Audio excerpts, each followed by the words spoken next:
You have to get on the property ladder.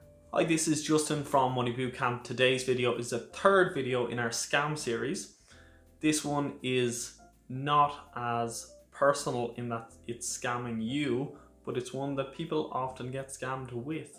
The idea that you have to get on the property ladder is a scam in many ways. Let's talk about some. The most direct version of this is the people who are trying to push you towards getting a property with this idea you have to be on the property ladder.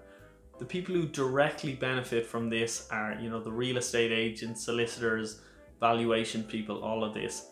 They may not be trying to scam you personally, but this idea that you need to be on the property ladder can be a bit of a scam for many, many people. And these people are involved.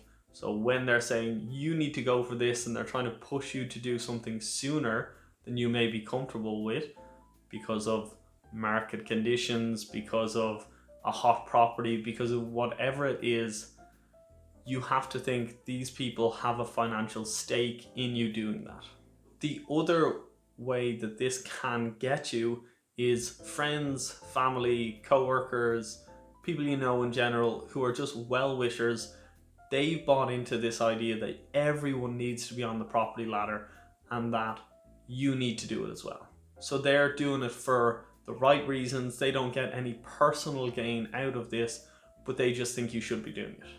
They have bought into the church and they want you in too. It may not suit you. It may not be the right time for you, even if it's something you want, or you just may not want to do it at all. You may never want to have a property for yourself.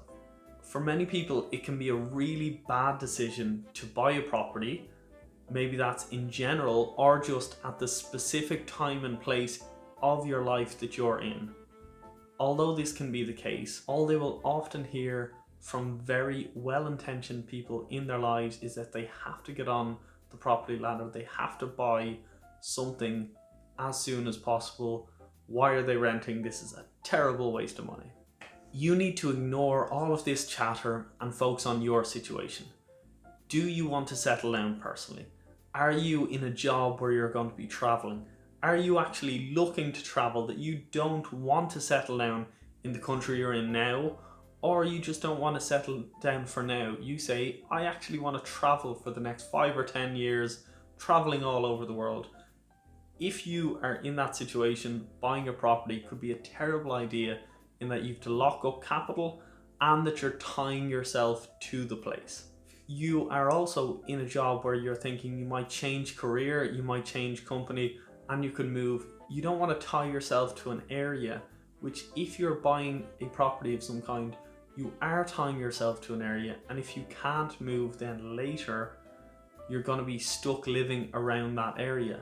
So when people are pushing you in this direction and they're saying you need to get a property, you need to take a step back and say, does it suit me?